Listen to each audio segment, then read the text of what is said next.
Cuando la patria llama y los valores están en riesgo, es momento de rugir. Bienvenidos a la guarida del león.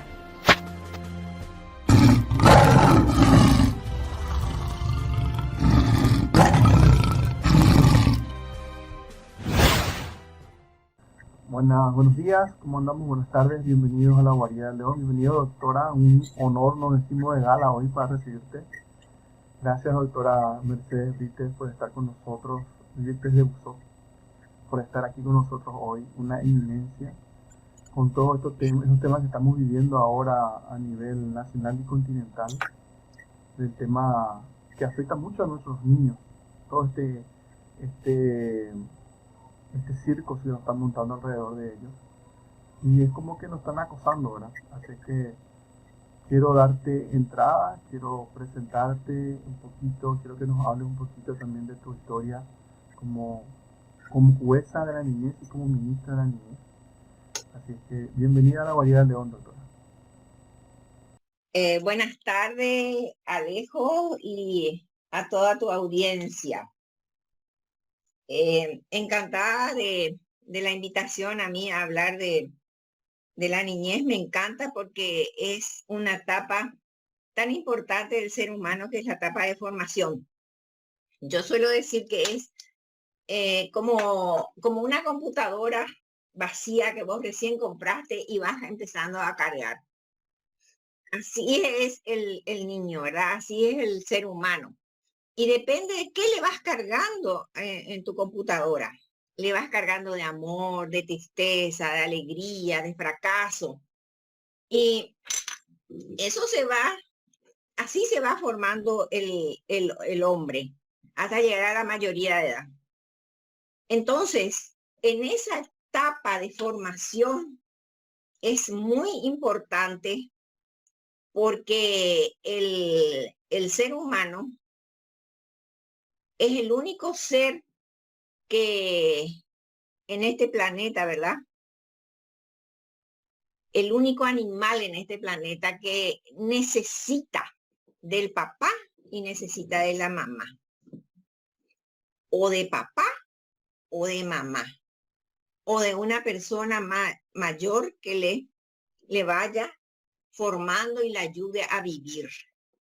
Y eso es lo que nosotros tenemos que entender. No es como un caballito, un ternerito. La gente que se fue al campo, por ejemplo, va a poder entender más fácilmente. Hay que observar a la naturaleza. La naturaleza es muy sabia. Vemos que el caballito apenas nace y ya se va incorporando y ya camina. Lo mismo la vaca, el ternero, todos los elefantes, todos los animales, ¿verdad? Entonces, hay una característica, no sé si voy a decir así, si es la palabra correcta, muy importante, que es no podés irte contra la naturaleza. Vos tenés que observar la naturaleza y tenés que respetar. Porque si te vas contra la naturaleza, te estrellas, tarde o temprano. Entonces, eso voy a recalcar, porque cuando yo hice el curso de posgrado de Derecho Natural y Derechos Humanos, ahí se me cayeron todas las fichas.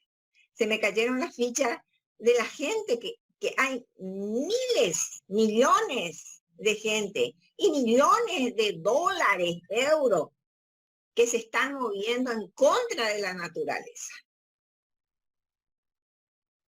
Y nosotros tenemos que estar atentos con todas las antenas paradas, pero para eso tenemos que formarnos e informarnos. Porque si nosotros no sabemos, vamos a caer fácilmente. Es la confusión, ¿verdad? Porque mucha gente está confundida, doctora. Yo no creo que esa gente esté confundida. Yo creo que esa gente... No, los artífices no. Yo te digo la gente, no. La ciudadanía en sí. El papá, la mamá, la directora del colegio, las docentes, que forman parte de la vida de un niño, por ejemplo, de un adolescente. Sí. Eso es cierto. el, La confusión. resulta que Mm. esta gente que están manejando, que se están yendo contra la naturaleza del ser humano, esta gente tienen un manejo tan sutil y está una metodología tan bien estudiada y pensada para manipular a la sociedad. Tienen un lenguaje especial como ellos manejan y a la sociedad. Entonces, de repente encontramos una persona que respeta la naturaleza, pero que se manifiesta y replica el lenguaje de la gente que Exactamente. atropella a la naturaleza. Así Y que mismo. son, por decirte un ejemplo, a lo mejor encontramos una señora muy piadosa y que se maneja con un lenguaje y una escritura totalmente de antinaturaleza, Sí, por no, te llamarlo entiendo. así, Entiendo para que perfectamente sea lo que más estás fácil. apuntando. Entonces, por ejemplo, ayer justamente le hice una corrección fraterna a una amiga mía. Me puso arroba. ¿Arroba qué es? Arroba es un signo de la computadora. El arroba Entonces, es una sumatoria, una cantidad de valores. Prácticamente es entonces un valor.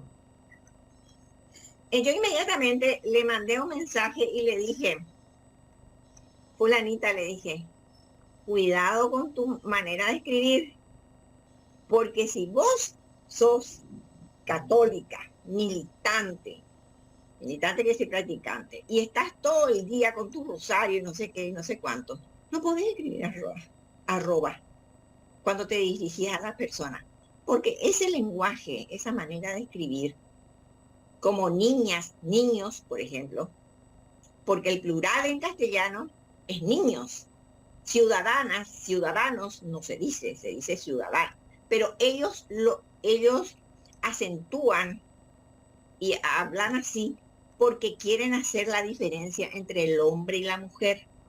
Y es la misma cosa la gente que habla con la X o con la E, ¿verdad? Porque chiquex Todes, o por ejemplo, todes dice o todas todo. y todes, todes. Entonces, ellos ahí atrás de ese lenguaje, ellos están metiendo sutilmente en la cabeza de la gente la discriminación del varón y el reino de la mujer. Así. Y ellos están fomentando la homosexualidad y el lesbianismo al hablar con el arroba y al hablar todes. Eso podemos alguna vez hablar de cómo ellos se manifiestan, cuál es el Sí, la parte lenguaje, del lenguaje, el lenguaje mismo en sí implica muchas cosas, así como una vez estuvimos hablando con un profesional chileno, no sé si lo conoce, al profesor Alexis López Tapia, que es politólogo, Sí, especialista en política. Él tiene un estudio muy profundo también de lo que vendrían a ser los grafitis. Los sí, grafitis, que es espectacular como él te explica los grafitis, y creo que tiene mucho que ver también con el idioma, ¿sí, verdad? El idioma, la forma de construir el idioma, de todos los idiomas, especialmente el español, es terrible y forma parte de una política de esta gente. así mismo. Entonces, hay que informarse. Si vos no estás informado, y hoy en día es gratis la información, gratis la información. Yo digo, cuando yo estoy en la cocina, por ejemplo, porque en el escritorio preciso concentrarme, pero si estoy yo en la cocina, por ejemplo, y tengo que cocinar o tengo que hacer alguna cosa, o desayunar o cenar cuando estoy sola porque no le quiero molestar con mis cosas a los demás, vos ponés en la enciclopedia virtual, es algo maravilloso que tenemos en este momento. Nosotros tenemos que sacarle el jugo a al teléfono celular, a todo lo que es la tecnología. Sí. Por ejemplo, entonces busco la ideología de género y de diferentes autores y voy escuchando. Por ejemplo, después, ¿cómo se manifiesta? Vos pones así nomás y ya te tira. Y si vos sabés los autores, entonces pones el nombre de los autores y después enseguida te va a salir. Y es importante, eso es información. Te vas formando y te vas informando de cómo se van manifestando. Porque el ser humano, en el ámbito donde ellos van creciendo, es primero la familia, posteriormente la escuela. Se va ampliando ese espectro, ¿verdad? De relacionamiento que tiene el niño. Después en el ámbito comunal, ¿verdad? En la sociedad. Y todo eso hace que vaya cargando de información en el cerebro, que estábamos hablando, que está en una etapa de formación, ¿verdad? Entonces nosotros, cuando son muy chiquititos, nuestros hijos, tenemos sí o sí la obligación de cuidar mucho ese cerebro de nuestros hijos. Tenemos que cuidar muchísimo, porque de acuerdo a cómo nosotros le vamos preparando de 0 a 5 años, científicamente está demostrado que es la etapa en que vos tenés que darle mucho amor a ese niño, para que ese niño retribuya otra vez, sea cariñoso, respetuoso. Después ya fuiste. Responsable, ¿verdad? Claro que vas a seguir corrigiéndole, educando, ¿verdad? Pero es la etapa más importante.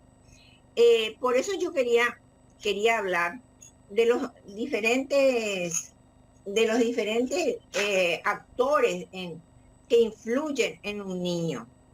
Y quería comenzar con... hay una manifestación del Instituto Interamericano del Niño de mi época, en el 2003, que a mí me gustó muchísimo y siempre pongo en mis escritos cuando hago demanda. El Instituto Interamericano del Niño es como UNICEF. UNICEF depende de las Naciones Unidas. Sí. Y el Instituto Interamericano del Niño depende de la OEA. Ya. Bueno, entonces, en el 2003, que cuando yo estaba, eran excelente director, ¿verdad?, del Instituto Interamericano del Niño. Y creo que, no sé si por eso me premiaron a mí, ¿verdad? Porque ahora no me van a premiar, me van a linchar. En aquel entonces era otra cosa. Y dice, el niño se encuentra, el niño, no dice el niño o la niña, el niño se encuentra en un periodo especial de su vida, en el que está en juego, es tan rico toda esta definición que ellos hicieron, en que está en juego, atenden un poco, el desarrollo de sus potenciales. Porque nosotros desde chiquitito le vamos a enseñar a que vaya desarrollando los talentos que tiene, porque no todos servimos para todo, pero todos servimos para algo. Entonces, ese talento tenemos que descubrir en nuestros hijos y potenciarle ese talento para que ese talento les sirva el día de mañana para que se ponga sobre sus 2 pies y pueda ganarse la vida. Por lo que es sujeto de derecho especialísimo. No es un sujeto cualquiera especial, sino que especialísimo es. Dotado de una protección complementaria. O sea que nosotros como seres humanos necesitamos una protección, pero ellos necesitan una protección complementaria. Más, pues se debe agregar nuevas garantías por sobre la que le corresponde a toda persona. Si toda persona tenemos una garantía constitucional, ¿verdad?, los derechos humanos, aparte de eso hay que agregarle más, ¿verdad?, reconociendo su calidad de ser en desarrollo, porque es un ser que se está desarrollando, se está cargando su mente, ¿verdad?, y su físico se va a desarrollar en virtud tanto y cuanto se le alimente bien, reciba los nutrientes correspondientes. En esta perspectiva, es fundamental asumir que cualquier injerencia indebida Cualquier injerencia indebida en sus derechos afectará su vida actual, pero también marcará su futuro posibilidades, sus futuras posibilidades. Y acá vamos a empezar, hasta ahí es, acá vamos a empezar a ver por qué pasa esto. Y vamos a ver, me gustaría leerle el artículo 54 de la Constitución Nacional, pero después les voy a leer. Lo que me quiero ir es a la parte física. Nosotros necesitamos que ese ser humano, como ya les dije, potenciemos toda su capacidad, todos sus talentos, sus virtudes. Pero la injerencia que dijo acá acá en esta parte, que dice, cualquier injerencia indebida en sus derechos afecta la vida actual, pero también marcará sus futuras posibilidades. Y a eso le vamos a ver. ¿Cuáles son las injerencias que le afectan a los niños? Y el más importante es el maltrato. El maltrato a los niños es algo que le afecta y le marca para siempre. Cuesta borrar y cuesta caro. ¿Y qué es el maltrato infantil? Es una acción o toda acción o omisión que atenta contra el derecho de los niños y adolescentes, ya sea con intención o no de causarles daño. Porque una preguntita ahí, porque acá justamente hay mucha, en estos tiempos que me tocó defender mucho este tema y estar hablando mucho, esto no tiene nada que ver, porque hay muchos padres que confunden esto con el tema de educar al niño y obviamente corregir al niño cuando el niño está, ahí tenemos los malcriaditos, los que están haciendo berrinche, los que no quieren estudiar, los que están fallando, los que hacen inclusive mentiras, va aprendiendo, va descubriendo, va realizando una cantidad de cosas. Entonces, el maltrato no va por la parte educacional, el maltrato va por algo mucho más profundo, ¿verdad, doctora? Así mismo es. Es muy diferente cuando uno le va a corregir. Yo siempre dije que para ser padres no estudiamos, ¿verdad? No, los chicos no vinieron con el prospecto. Sí, no vinieron. Nosotros tenemos que ir aprendiendo. Muchos errores hemos cometido como padres. Claro que sí, muchos errores. Y muchos acertamos con aciertos y así hemos salido, ¿verdad? Adelante. Pero, ¿por qué dice que es con intención o no? Por omisión, vamos a ver, por omisión. Es cuando los padres, la sociedad y el Estado no asumen la responsabilidad en la crianza, o sea, la responsabilidad en la formación de ese ser humano. No les brinda las necesidades para la manutención. ¿Y qué necesita un ser humano para la manutención? Desde el momento que se forma en el vientre materno, ese niño necesita buena alimentación de nutrientes, porque un niño que no está bien alimentado no puede ir a la facultad, quiero decir, no puede ir al colegio, a la escuela, al jardín de infantes, no va a asimilar, su cerebro no le va a dar, porque desde chiquitito no se formó. Entonces, acá en Paraguay nosotros tenemos un porcentaje de la población paraguaya son niños y jóvenes. Ese es el capital humano que tiene Paraguay. Paraguay va a despegar siempre y cuando el capital humano sea bueno, de primera calidad. Si el capital humano no es bueno, vamos a seguir construyendo las cárceles. A mí me llama la atención cómo se invierte en construcción de cárceles. Ese mismo dinero que se invierte para construir cárceles, ¿por qué no se invierte para hacer escuelas, para educar? Para escuelas, para sanatorios, ¿verdad? Y entonces es algo, las leyes están, porque si nosotros dijéramos, bueno, necesitamos leyes, algunas leyes podríamos necesitar, ¿verdad? Pero las mínimas tenemos. Por ejemplo, en el artículo 10 del Código de la Niñez establece que toda mujer embarazada, insolvente, el Estado le debe proveer de habitación, alimento, medicina. Pero eso nosotros no vemos, o No quizás yo sabemos, no. no se educa, no se educa. Y sencillamente no se Entonces, educa otra. esa alta población, esa alta población que nosotros tenemos, esos niños nacen. Y ni qué decir, yo no estoy de acuerdo con que los niños estén en la calle. Los niños que están en situación de calle, ¿qué alternativa de vida tienen? Ellos reciben maltratos porque se acercan a los autos y piden monedita y la gente a veces le da, a veces le rechaza.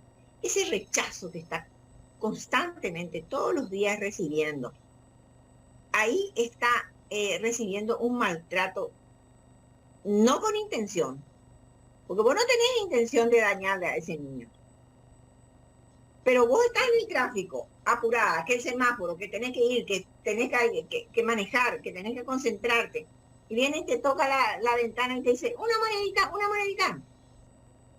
Bueno, y sabiendo las consecuencias que puede traer eso, porque muchas veces, la mayoría de las veces, el 99,9% de esos niños piden, pero no es para ellos. Es para mantener a un padre, a un padrastro borracho, o para miles de otras cosas, o para consumir droga. Sí. Entonces nosotros nos encontramos con un Estado ausente. Acá en Paraguay, si no se invierte en esa alta población que es la niñez y la adolescencia, en ese capital humano tan grande que nosotros tenemos, entonces nosotros vamos a seguir con las mismas dolencias. Vamos a seguir siendo pobres y vamos a seguir siendo manipulados por Brasil, vamos a seguir siendo manipulados por todas esas ONGs que vienen acá y se instalan y reciben dinero del extranjero, y aparte de eso reciben también dinero nuestro dinero. Claro, ahí tengo dos preguntas para hacerte, doctora. Usted formó parte de lo que vendría a ser gobiernos, tanto en la parte judicial, en el poder judicial, como en el poder ejecutivo, ¿verdad? Ejecutivo. Sí, entonces, ¿usted qué pudo ver? Mira, no hay nada que reclamarte. Sabemos bien tu currículum, sabemos bien tus historias y todo lo que te costó eso también, independientemente de eso. Inclusive en la época del Ecuador Bolaños, todo el trabajo que hiciste, toda la ayuda que brindaste, siendo que no era tu área, ¿verdad? Y la ayuda que brindaste fue magistral. Creo que mucha gente te recuerda con demasiado cariño. Entre ellos y yo, ¿verdad? Sinceramente. Gracias. Pero lo importante es saber, usted que estuvo ahí en primera plana, ¿esos fueron entre los años 2000, 2004, más o menos? Yo fui magistrada en el año 2000, en el año 1998 al 2003. 5 años. Y después, cuando ya estaba por presentar nuevamente mi carpeta para volver a postularme como magistrada, ahí fue que me llamó el presidente Nicanor y me pidió para que yo integrara su gabinete. Yo iba a ser la segunda ministra, porque él tuvo primero una arquitecta. Como ministra de la Niñez. Sí, como ministra de la Niñez, unos meses, desde agosto hasta noviembre. Y ahí no despegaba, por supuesto, porque todo el mundo cree que niñez es una tontera. No. Pero es lo más importante, porque es la etapa de formación del ser humano. Entonces ahí me propuso, y yo le dije que en ese lugar, en esa Secretaría de la Niñez, no había dinero y yo necesitaba y me manejaba con 5.000 millones de guaraníes nada más. ¿Con cuánto? No salí bien. Y 5.000 millones de guaraníes anuales. Dependiente porque no tenía rubro propio, sino que dependía de la presidencia.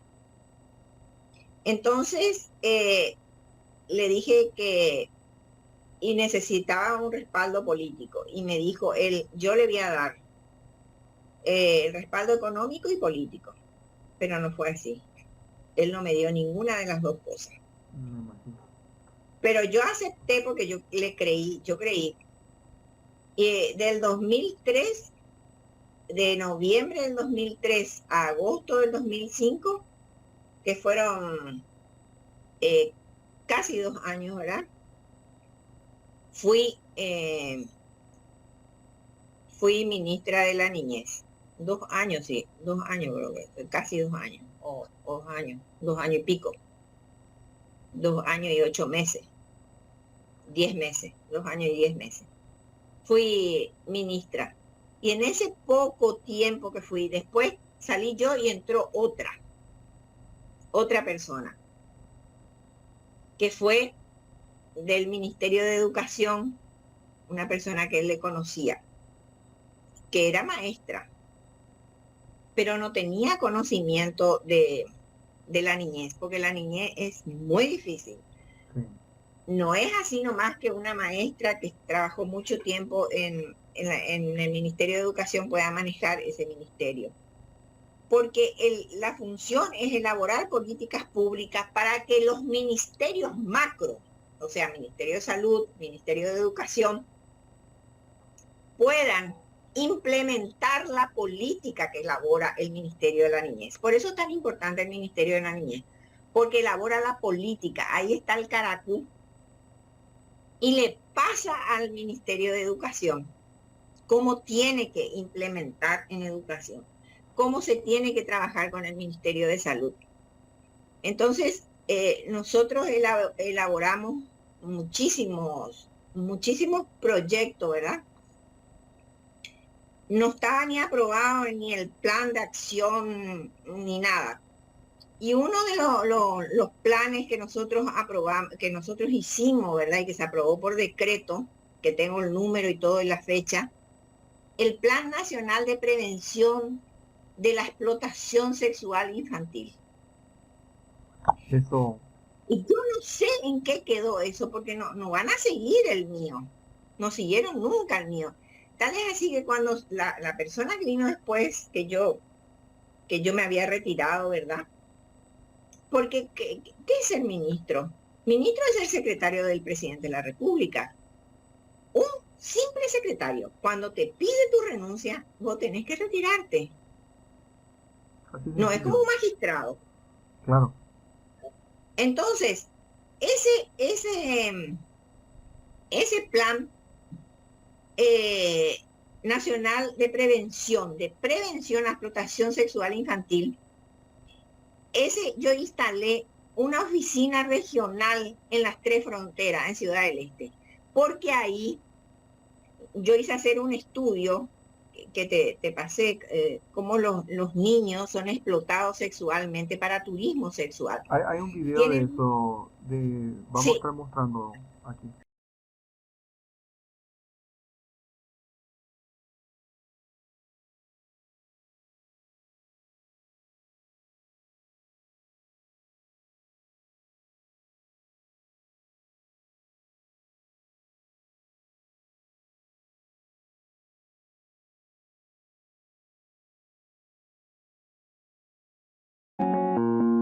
Hay muchos motivos por los que podemos ver a niños y niñas en las calles. En la mayoría de los casos se debe a la posibilidad de conseguir unas monedas para obtener comida y sobrevivir al día. Todos buscan básicamente lo mismo, pero de distintas maneras. Algunos niños y niñas no tienen la madurez o la instrucción suficientes para discernir y son sometidos a distintas formas de explotación, incluso a lo que se conoce como la explotación sexual comercial infantil.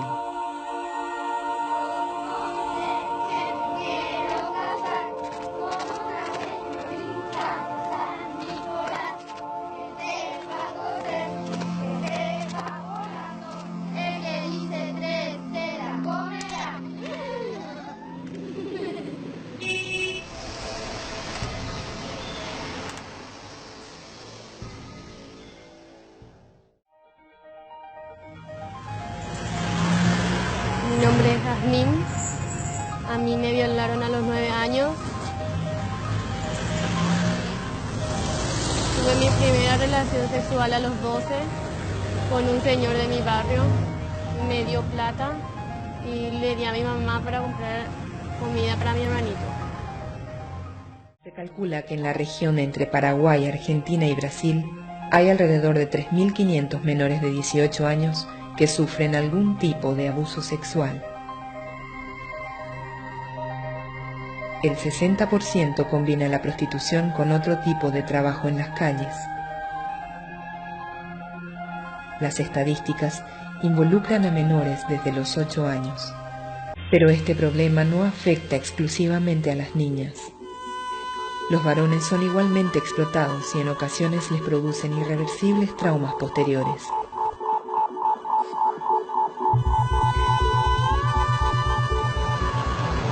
Salí de mi casa porque mi padrastro le pega a mi mamá. Y yo salgo para evitar problemas. Y vine a trabajar acá a la calle. A veces hago esas cosas porno. Pero se saca buena plata.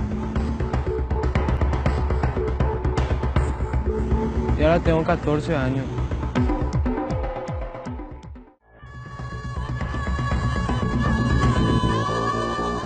El 80% de los entrevistados admite consumir alcohol. El 40% admite consumir alguna droga ilícita. El 100% de los entrevistados manifiesta hacerlo como alternativa para generar ingresos y ayudar a su familia.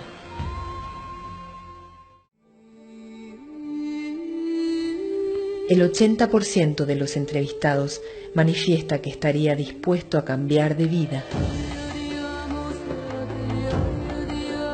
La infancia y la adolescencia son los primeros pasos de la vida. No pueden ser modificados, pero los pasos venideros pueden ser corregidos. La voluntad, la fuerza y la vitalidad características de niñas y niños son los ingredientes principales para reencauzarles y enseñarles sus propios derechos, el respeto por sí mismos y por sus semejantes, y poder facilitarles así el camino hacia una vida digna y más justa para ellas y ellos. No me da vergüenza mi pasado porque yo era chica y no entendía eso y pude superar todo eso. Ahora tengo buenos amigos. Lo mío ya pasó. Ahora ya soy feliz. Ya no voy a volver a hacer eso. Ya terminé.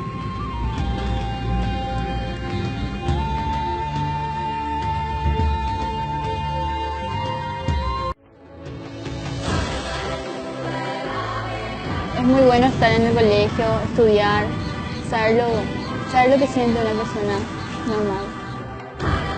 El 100% de los entrevistados manifiesta deseos de estudiar.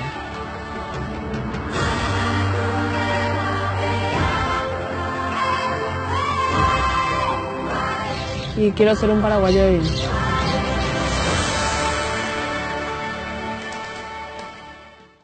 Bueno, eso es de Ciudad del Este. Entonces, cuando yo descubrí, ¿verdad?, que esos niños estaban siendo explotados, inmediatamente creé en las 3 fronteras. Y íbamos a ir rotando. Empezaba Paraguay, porque creamos nosotros, después iba a seguir por abecedario. Brasil, después iba a ir a Argentina. Porque hay catálogos en los hoteles de turismo sexual. Entonces los europeos eligen los niños con quienes ellos quieren pasar sus vacaciones. Imagínate. Y esos niños lo hacen muchas veces por necesidad, porque no tienen cómo vivir, y ahí hay una ausencia del Estado. Eso es lo que llamamos nosotros motivo por los cuales la víctima, ¿verdad? La víctima cae en la explotación sexual. Y entonces nosotros tenemos que ellos muchas veces hacen por necesidad, por mantener una familia, porque no consiguen trabajo, Y acá yo tengo una estadística, a ver un poco. Dice, motivos de las víctimas, ¿por qué los niños trabajan, entre paréntesis, entre comillas, ¿verdad? Trabajan sexualmente, los niños y los adolescentes? Más del 50% por no conseguir trabajo. Eso es responsabilidad del Estado. Eso es responsabilidad del Estado. Aparte que los niños menores de 14 años no pueden trabajar. Sin embargo, nosotros vemos, me estoy yendo por las ramas porque es que demasiado sé y demasiado tengo que decir. Sí, no te preocupes. Me voy a ir después a lo que voy a decir. Voy a terminar este porcentaje. El 50% porque no consigue trabajo. Entonces, no consigue trabajo, pero tampoco está capacitado para trabajar. Porque no tiene formación, no se le formó de chico. El 40% para ayudar a su familia, para mantener a su familia, mantener a su mamá, mantener a sus hermanitos, para comer, para subsistir. Entonces se plantea como una estrategia de supervivencia. Y los lugares más vulnerables son las 3 fronteras, Encarnación, todos los lugares fronterizos. Y cuando yo fui magistrada, yo tenía una ventaja ahí como ministra, porque yo ya fui magistrada.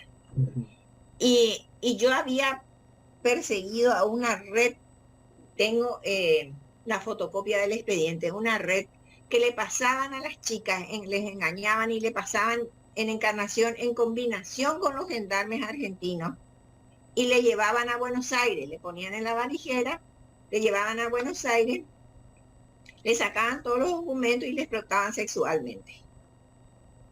Yo me fui a Buenos Aires, a mí la Corte Suprema de Justicia me mandó con el fiscal, con fiscales, me mandó con defensores y psicólogos, y fuimos a un lugar donde a las chicas le tenían encerradas, ellos no veían la luz del día. Y si se quedaban embarazadas, le sacaban el hijo. Y si se ponían muy bravas, le golpeaban y algunas morían de tantos golpes que recibían. Entonces, era muy rica la experiencia que yo tenía como magistrada. Eso me servía y me facilitaba para elaborar las políticas públicas.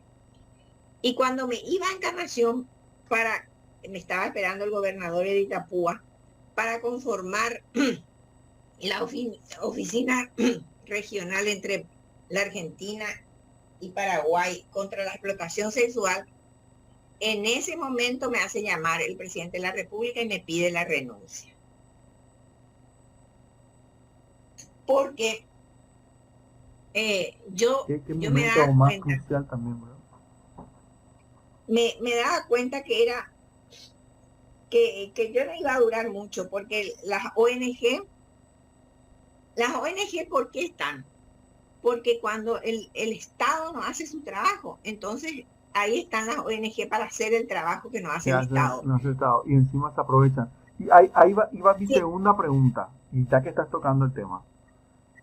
Ya en tu época las ONG estaban entrando con todo viento en popa, como ahora que prácticamente son dueños de Paraguay.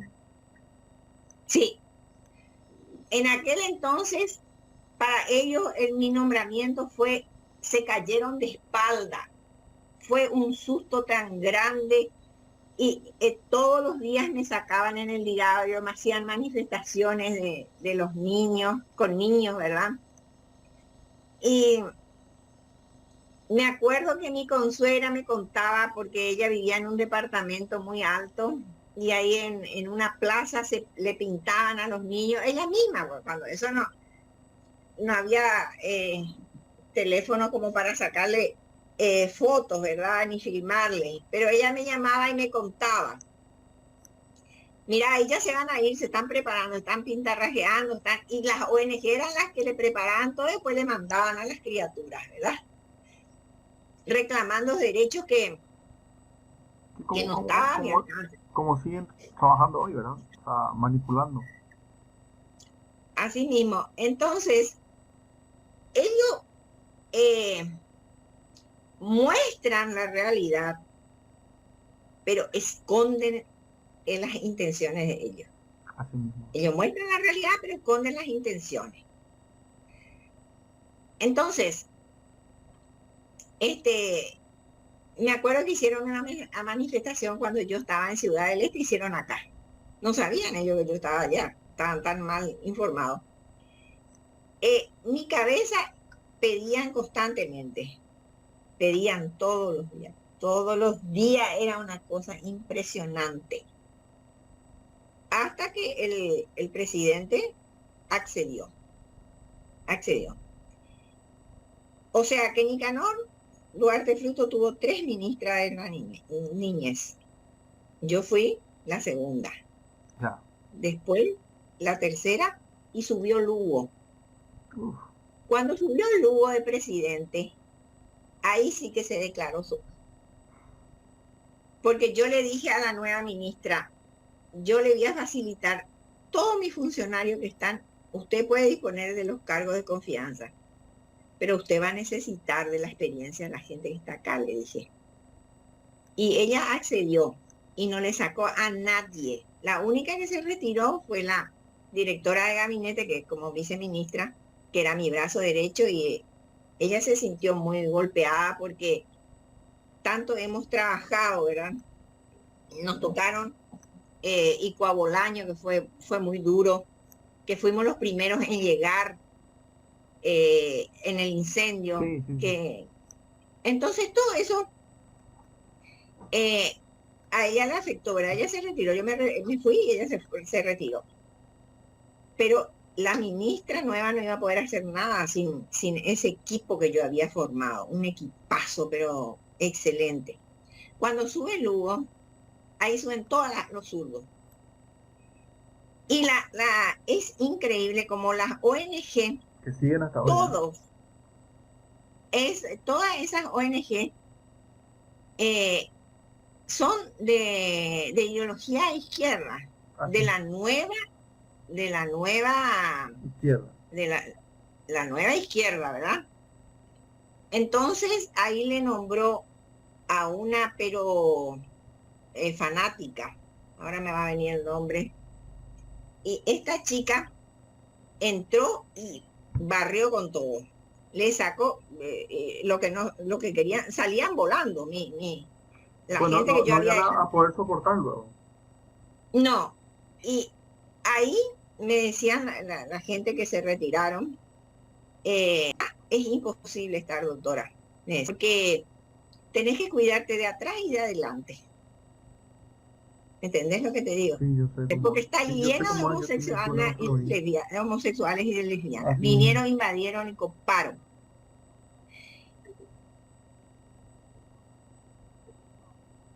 Hasta hoy. Estoy buscando quién fue la ministra de Niñez. Liz Torres. Esa de la radical. Esa trabaja, entre comillas, en los lugares pobres y le hace el lavado de cerebro a la gente diciéndole que los ricos y la gente que económicamente se hallan bien. Exactamente. Es radical y le fomenta la lucha de clase. Esa es de la línea más radical. Bueno, y cuando cayó Lugo, que le sacaron por juicio político, entró el presidente Federico Franco y le nombró a un muchacho que era secretario de un juzgado en el Poder Judicial de la niñez. Parece que no salió bien ese muchacho, parece que después le hicieron un juicio. No, él salió cuando terminó el periodo presidencial de Federico Franco, pero después hubo faltante de dinero y qué sé yo. Porque entra a Contraloría y el ministro que entra entrega, de acuerdo a la rendición de cuenta que hace de Contraloría, que hace a Contraloría y le entrega el ministerio, ¿verdad? Tal vez así que decían, y no robó, nomás la abusó, y no robó, nomás la abusó, porque ellos querían encontrar, y tal vez así que cada rato me denunciaban en la Contraloría, pero era trabajar con, no sabes lo que fue trabajar, yo no sé, estaba arrepentidísima de haberme ido, me hubiera quedado en el Poder Judicial, quién sabe ahora cómo iba a estar, en qué cargo. Me decían, Y iba a ser una seguramente, de las ministras. y me Y, decían, o sea, yo creo que venía iba a la estar ahí. contadora, pero eso era Mm. fija. Cada 2 o 3 meses venía la contadora y me decía, doctora, cayó Contraloría. Y bueno, decía yo, ¿y qué quiere decir que te cayó Contraloría cuando vos sos ministro? Quiere decir que ellos recibieron una denuncia, no te dicen de quién, ¿verdad? Y vienen a controlar la contabilidad. Y vos tenés que parar todo tu trabajo. Ahí se para. Y le tenés que entregar toda la documentación para que ellos revisen, porque ellos te caen de sorpresa. Y revisan todo, ¿verdad? De Es así punta mismo. a punta. Y vos tenés que parar tu trabajo. No podés seguir trabajando. Porque ellos tienen que revisar todos los papeles. Y así trabajamos nosotros. En esas condiciones trabajábamos. Y bueno, y con Dentro de una de las cosas que tocó, doctora, que es muy importante resaltar también para la audiencia, es que estaba diciendo que los principales, ya en el 2004, clientes del turismo sí, sexual infantil en las 3 fronteras eran europeos. Y la Unión Europea es la que está fomentando todo este tema de la transformación educativa, el plan de la niñez y todo este tema del despertar sexual temprano de los niños. Prácticamente es la que está detrás de todo esto.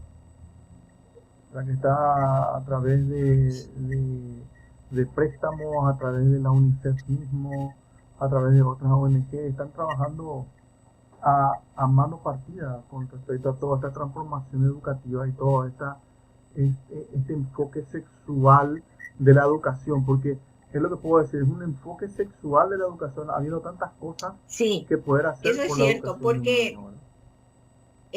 yo te quiero decir que ellos siguen un plan y son muy disciplinados, no son como nosotros. Y son disciplinados porque tienen todas las ventajas. Nosotros, por ejemplo, para formarle a la gente, para informarle, necesitamos trabajar. Y eso, ¿de dónde sale ese dinero? De nuestros bolsillos sale.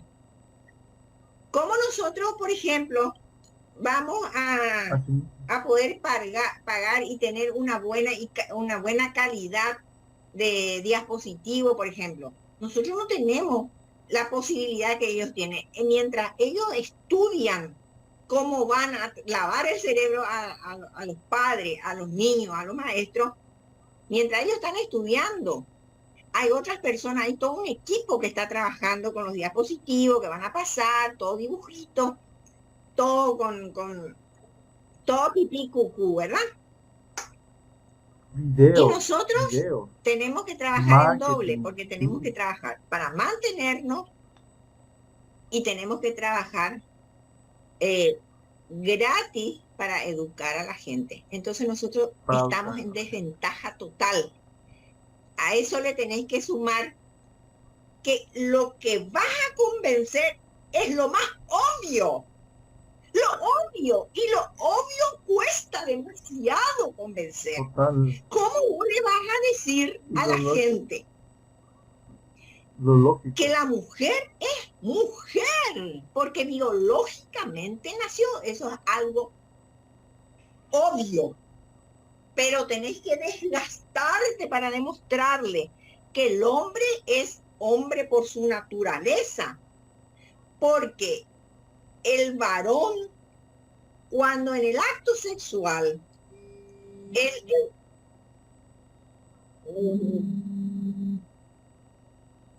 cuando el hombre en el acto sexual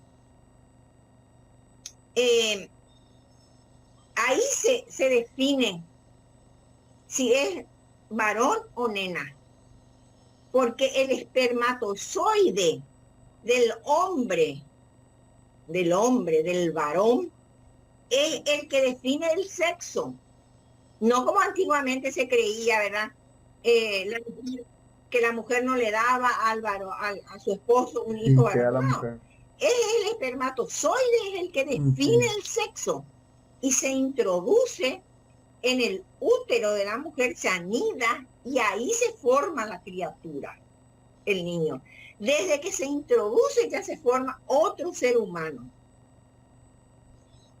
Entonces, por más que, vamos a suponer, el hombre quiera ser mujer, yo quiero decir que yo tengo familiares homosexuales, lesbianas, tengo sobrinos, tengo de todo lo que amigos a quienes le aprecio mucho. Eso es otra cosa. Yo estoy hablando de lo que es científicamente.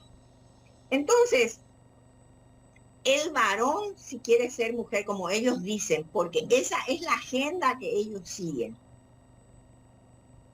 Por más que ellos quieran, porque ellos dicen que el sexo se define que uno mismo, que se construye, que uno mismo define su sexo. Se construye. Si vos querés ser hombre y querés ser mujer, podés ser mujer. Y no es así. Así mismo. Por eso allá hablan de género, no hablan de sexo. Porque biológicamente, ese varón que quiere, que se construye mujer y que se percibe mujer, como dicen ellos, no va a poder evitar tener problema de próstata. Y la mujer que se percibe varón, entre comillas, no va a seguir de tener problemas de hacerse la mamografía y de poder tener cáncer de mama. Porque biológicamente la mujer está para procrear. Está para procrear. Entonces, volvemos al punto 1. No podemos ir contra la naturaleza. La parte natural. Sí, naturaleza. Vos te podés percibir mujer, pero no te podés ir contra la naturaleza. Porque te guste o no te guste, con tu taco alto y todo, como yo veía, por ejemplo, en San Pablo, cuando me iba, y el peluquero venía todo queché con su taco alto, el pie ancho y la apretaba todo, pero venía con su taco alto. No, te vas a encontrar en el médico de próstata, no sé cómo se llama el médico especialista. ¿Cómo? Urólogo, perfecto. Urólogo. Te vas a encontrar con un taco alto ahí, todo maquillado, pero se va a ir al urólogo, no se va a ir al ginecólogo.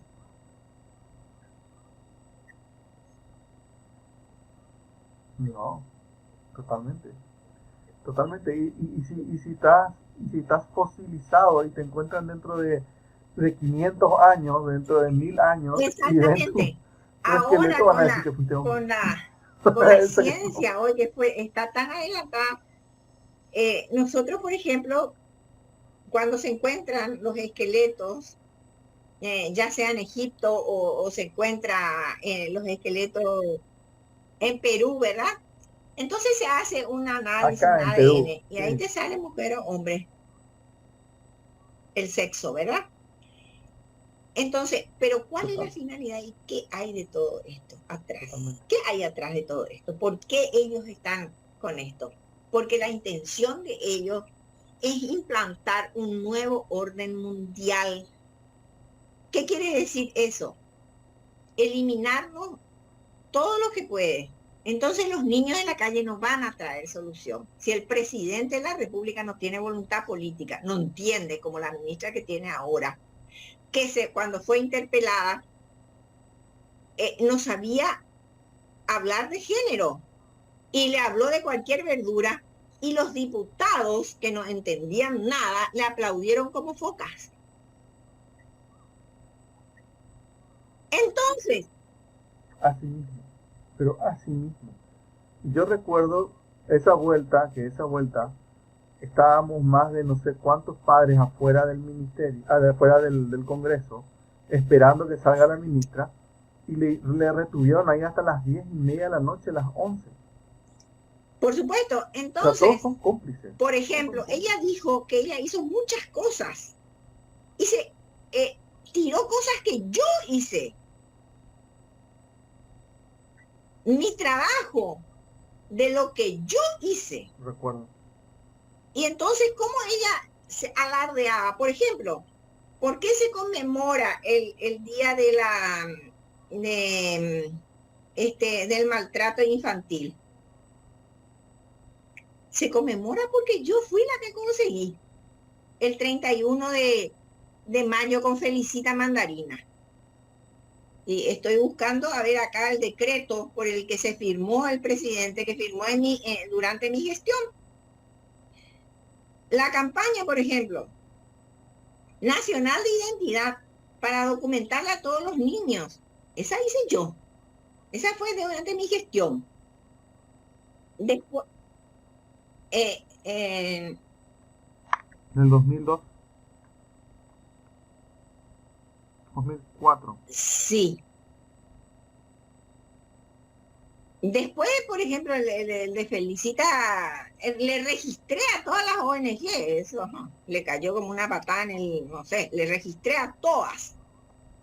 La lucha contra el consumo de drogas y sustancias psicotrópicas por decreto de 4.209. Y así. Después controlé todo en donde los adolescentes infractores privados de libertad y las madres que estaban con los niños en el Buen Pastor, yo me iba y recorría a ver los niñitos que están ahí. ¿Algún ministro hizo eso? Yo quiero saber. ¿Cuántas mujeres están ahí con sus hijitos? No. Los niños nacen encarcelados. Nacen encarcelados esos niños. Y después, los adolescentes privados de libertad, también me iba en el centro educativo de Itagua. Mira, una de las cosas que me sirvió tanto es conocer la República del Paraguay. Porque me iba de punta a punta y me metía en todos los departamentos. Después con la SICA, que ese fue, esto que ella también dijo. La restitución internacional, ese es mi trabajo. Designada autoridad central en materia de restitución internacional de menores sustraídos por los padres. Como el caso, por ejemplo, de ahora de las dos alemanitas. Por decreto 3.230 de septiembre del 2004. Ese es mi trabajo. Ese es mi trabajo. Pero lo caradura que fue, ella lo que estuvo, ella en qué fue lo que trabajó, trabajó en la parte de la hegemonía del Estado sobre los niños, en la Polna que hizo en el 2015 creo, algo así, cuando ella trabajó fuertemente con el tema con la palabra clave, hegemonía del Estado sobre el niño. Y eso prácticamente es borrar la patria potestad. Esas fueron el tipo de trabajo que esta ministra de la Niñez actual, la Martínez, es la que está llevando y llevó adelante. Es lo que ella piensa, es lo que ella quiere, ¿verdad? O sea, yo creo que hay una diferencia abismal entre su trabajo y el trabajo de esta mujer, ¿verdad? Si se le puede... no se puede ni comparar, es incomparable. Y doctora, con respecto a esto, el tema del maltrato infantil que hubo mucho en este tiempo... por las redes sociales, por la prensa, con el tema de esto ocurrió en el SEC. ¿Qué información está teniendo con respecto a lo ocurrido en la SEC? ¿Qué relación tiene esto con toda esta actualidad que estamos viviendo? Tanto en la SEC, y hubo un caso antes del SEC, Antes del SEC hubo un caso que fue en un colegio católico de dos chicas lesbianas. No sé si llegaste a ver o a escuchar. Dos chicas de colegio lesbianas que se les iba a sacar del colegio, no por ser lesbianas, sino que por darse un beso en plena clase, o algo así. Y se les echó del colegio, hicieron su manifestación por pedir inclusión. No sé si llegó a escuchar, creo que era Verbo Divino, un colegio católico. No, no escuché ese. Pero yo te quiero comentar que ya en mi época como magistrada, yo hice, hice un estudio, ¿verdad? A mí me ayudaron mucho las psicólogas del Poder Judicial. Sería interesante que te voy a dar el nombre de quien le podés alguna vez llamar, porque es una chica una excelente profesional.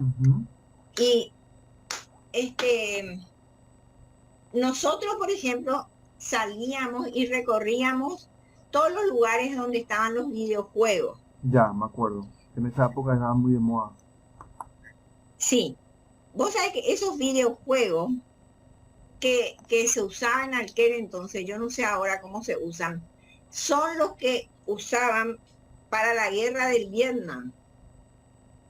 Le metían a los soldados y le hacían ver esos videojuegos porque cuanto más mataban, por ejemplo, si mataban mujeres embarazadas y desparramaban toda la sangre, entonces acumulaban más puntos. ¿Y quiénes veían eso? Los niños en situación de calle, los niños que estaban cerca de la terminal. Entonces vos decís, yo le puedo formar a mi hijo, mi señora puede estar bien alimentada, bien nutrida, mientras está embarazada, se cuida, se va al médico, porque yo me enteraba que estaba embarazada corriendo al médico, cómo tenía que nutrirme, todo para que la criatura salga bien, ¿verdad? Pero la sociedad no está exenta de que esos chicos que el Estado le tienen en situación de abandono, le puedan violar a tu hija, te puedan matar, te puedan asesinar, porque ellos, ¿qué cargan en su cerebro? ¿Qué cargan en su computadora acá? Basura, violencia, sexo. Entonces, yo no sé cómo esta sociedad parece que anestesiada, o a mí nomás me desespera tanto. Yo terror tengo con mis nietas que están en el colegio, terror. Los colegios, por ejemplo, tendrían la comunidad educativa tendría que despertarse más y poner, por ejemplo, celadores en los baños, celadores en los recreos, porque todos son colegios mixtos. Está bien que sea colegio mixto, yo apoyo, pero a mí me asombra la tranquilidad versus el peligro, porque vos tenés que estar alerta, no tranquilo. Y esa alerta vos tenés que tener las 24 horas al día. Vos cuando le mandás a tu hija, cuando empieza a ser adolescente y se va a una fiestita, yo te voy a contar lo que yo he visto. Yo hacía controles porque la ley prohíbe la venta de bebida alcohólica a menores de 20 años. No dice de 18 años, de 20 años. Por más que vos seas mayor, no podés comprar si vos tenés 19. ¿Por qué? Porque la ley prohíbe. ¿Y por qué la ley prohíbe? Porque científicamente está demostrado que el ser humano no puede administrar alcohol antes de los 20 años. Su físico, su mente, su no sé qué, todo lo que los médicos te puedan decir. No puede administrar alcohol. Entonces, yo era magistrada, era la única que salía. 6 éramos, pero yo era la única. Cuando yo estaba de turno, todos esperaban que yo esté de turno. Te voy a dar 2 ejemplos cuando el Estado está presente y cuando el Estado está ausente. Bueno, me llama una mamá en secreto del Colegio Internacional y me dice, Mercedes, ¿sabes qué? Me conocía muy bien ella. Me dice, Mercedes, ¿sabes qué? Esta noche, en tal calle en Venezuela, y Sargento Gauto, algo así era, va a haber una fiesta para recaudar fondos, para los chicos que recaudan fondos cuando están en el último año para ir de excursión, y van a vender bebida alcohólica. Están bajando toneles y toneles de bebida. De bebida. Bueno, yo me preparé y le llegué. En la entrada estaban los padres y una esposa de un juez penal estaba ahí vendiendo la entrada. y dejaba a ella que entre toda la bebida alcohólica para los niños. Entré, era una casa que estaba para ser alquilada y los dueños eran, por lo visto, que del colegio, del curso, y le facilitaron a los chicos para que hicieran su fiesta. Y estaban todos ahí, como es la fiesta de los chicos, todo oscuro y con luces luminosas y ta.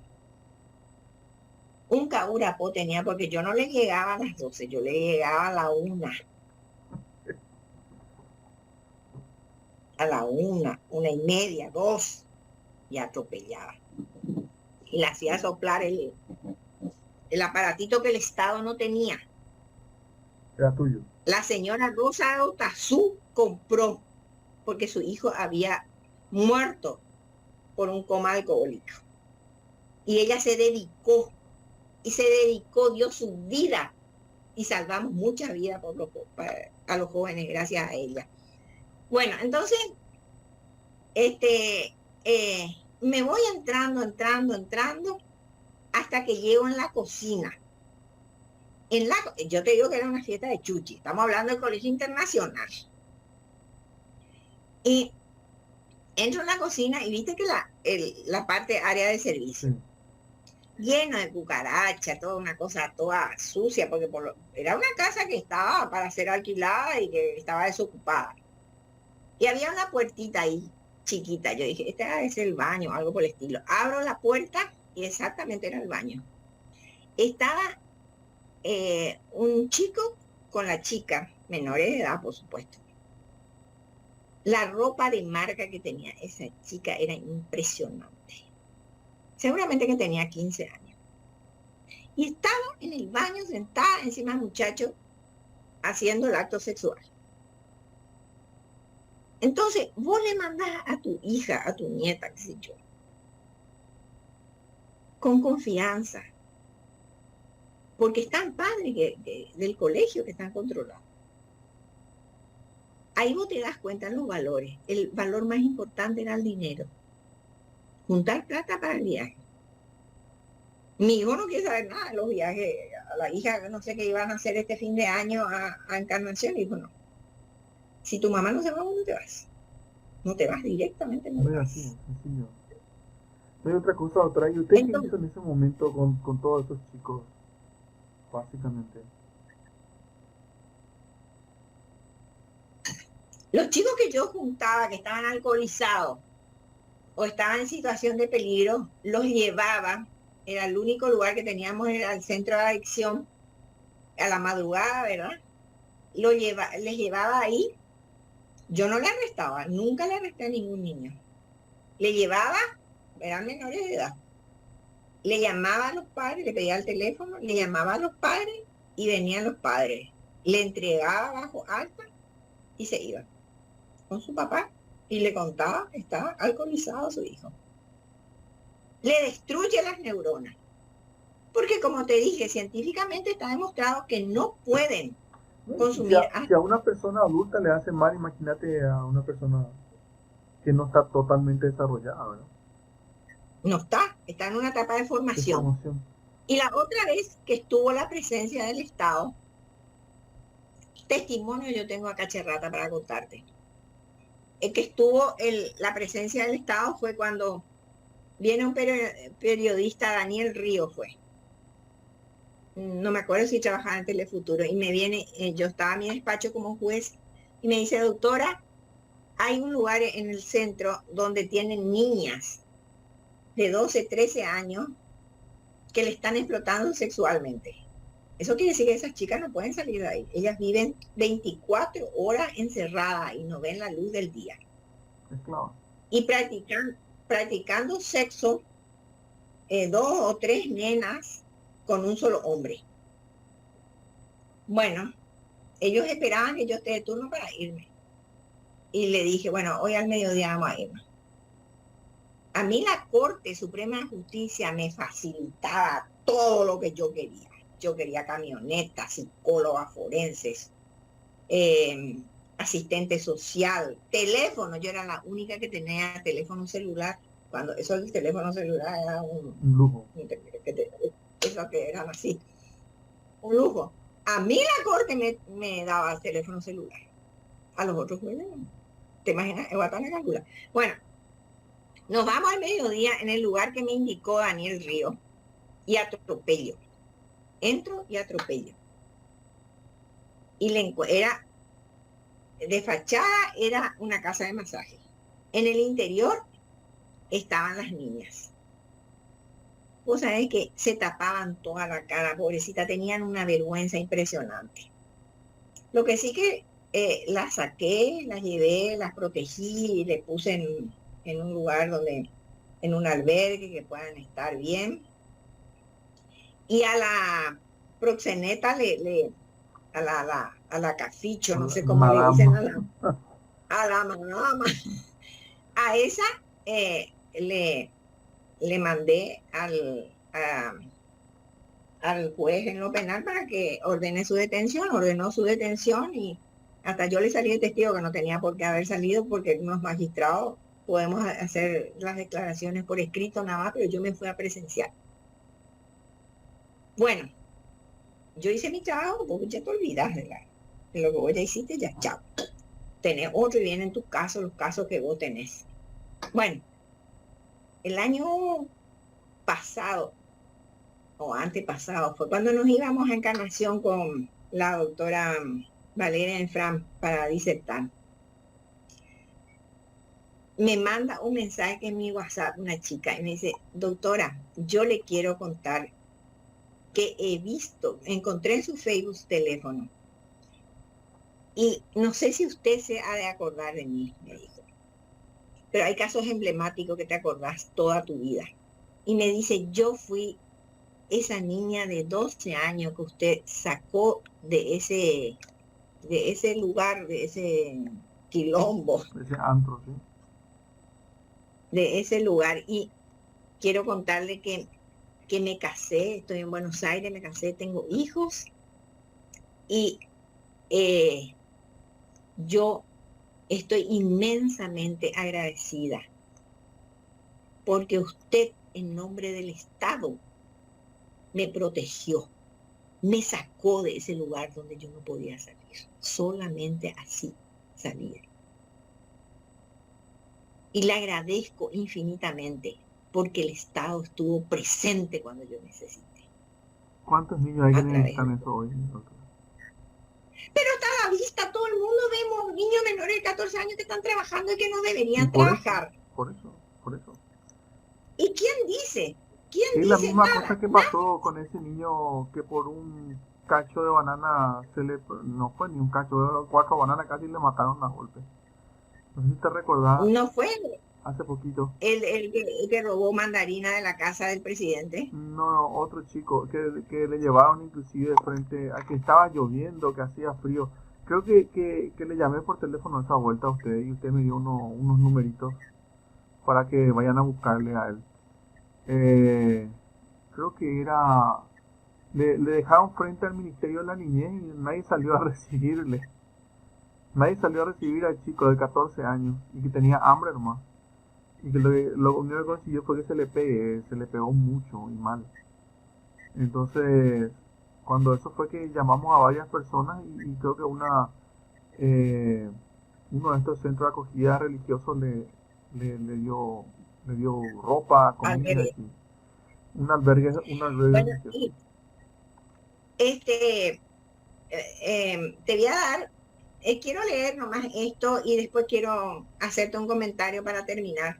El artículo 54 es nuestro caballito de batalla, artículo 54 de la Constitución Nacional. Y nosotros tenemos, primero, la familia. Segundo, la sociedad, que son las CODENI, ¿verdad? Que eso tenemos que hablar una charla completa para que la gente entienda lo que es la CODENI que no entienden. En tercer lugar, el Estado tiene la obligación de garantizar al niño su desarrollo armónico e integral, así como el ejercicio pleno de sus derechos, protegiéndolo contra el abandono. Un niño abandonado, la familia, o sea, el Estado le tiene que proteger. Desnutrición. La desnutrición es el Ministerio de Salud. La violencia, el abuso, el tráfico y la explotación. Y acá viene lo más importante que la gente no sabe, que dice, cualquier persona puede exigir a la autoridad competente el cumplimiento de tales garantías y la sanción de los infractores. Cualquier persona, yo soy cualquier persona. Yo veo una situación irregular, tengo que denunciar que le están explotando a ese niño. Un niño que está desnutrido, tengo que denunciar para que el juez de la niñez, a través del juzgado de la niñez, la defensoría de la niñez, tome cartas en el asunto y pueda, a través del Ministerio de la Niñez, políticas públicas que le den para que ese niño esté bien nutrido, o si está en estado de abandono, ¿verdad? Entonces, asumir el rol de demandante y que pedir las sanciones de los infractores. Y dice, los derechos de los niños en caso de conflicto tienen carácter prevaleciente. Entonces nosotros tenemos la legislación y tenemos mucho más que yo les puedo decir, ¿verdad? Por ejemplo, en el caso de Ñama Era, que está embarazada y que es una señora insolvente y no tiene a dónde tener familia, no puede pagar un sanatorio privado, pero ella se está yendo embarazada en colectivo y se le rompe la bolsa frente al Migones, frente a la costa. ¿Qué hay que hacer? Dice el artículo 11. Inmediatamente el chofer tiene que bajar Y acercarle al centro de salud. Y llevarle inmediatamente, aunque sea privado. Claro. Y no puede alegar, usted no tiene plata para pagar, ¿quién va a pagar? Usted es muy pobre, usted tiene la cabeza llena de piojos, está llena de caracha, tiene un puñado de novelas. Nosotros no, nosotros somos todos chuchi. No, ahí mismo tienen que entrar. Y después se le pasa la factura al Ministerio de Salud. Yo me acuerdo que en internet, cuando era magistrada, de madrugada, me llama, estaba de turno, me llama Nicolás Argüello. ¿Te acordás de Nicolás Argüello? Que trabajaba en Ñandutí en la madrugada. Bueno, y me llama y me dice, doctora, en Barrio Obrero hay una criatura que tiene unos meses y no hay terapia, necesita terapia intensiva. El Estado no tiene terapia intensiva. Y necesita porque se va a morir. Bueno, me voy ya yo. Me voy. Te ayuda la prensa. Cuando vos sabés manejar la prensa, te ayuda. Es importante la prensa. Porque la prensa va mostrando las debilidades que tienen los gobiernos. Que la plata que ingresa, porque la plata que ingresa, yo estuve en el Estado y sé que entra mucho dinero de Itaipú para estos casos sociales. Entonces, cuando eso yo era juez, no era todavía ministra. Entonces, me voy, me constituyo y le veo a los médicos que estaban así, manualmente dándole oxígeno. Eso no iba a aguantar mucho tiempo. Entonces le dije a los familiares, me averiguan en qué sanatorio tiene terapia intensiva para niños. Y me dijeron que en ese momento el que tenía libre era el San Lucas, que queda ahí en la ruta. Sí, conozco. Bueno, entonces me fui yo. Bueno, subimos en una ambulancia, los médicos con la criatura así, hasta llegar al sanatorio. Y cuando llegamos le digo, me van a abrir terapia intensiva. Y me dice, ¿y quién va a pagar? Me dijo, yo le ordeno. Yo vengo en nombre de la ley. Lo ordeno. Era las 4 de la madrugada. Yo cuando estaba de turno no dormía. Era una cosa. Bueno, lo que sí que le metí en terapia intensiva y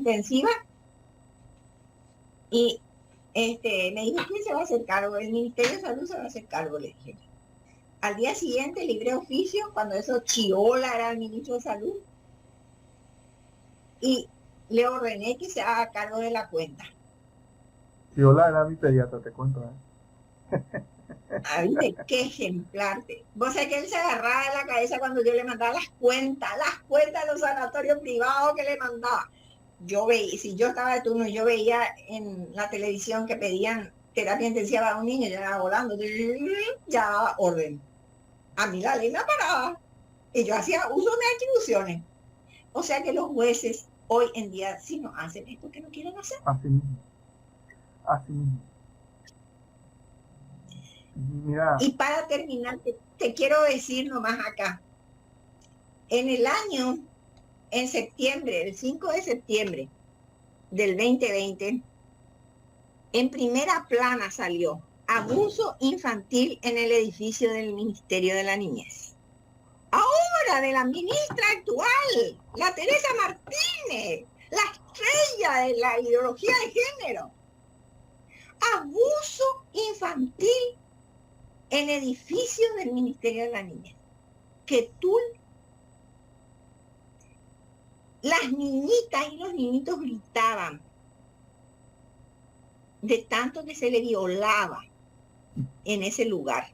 ¿Cómo? Está todo sucio, todo un desastre. Y le violaban a los niños, gritaban, porque eran niños en situación de calle, niños que estaban en la calle, niños abandonados por su propia familia.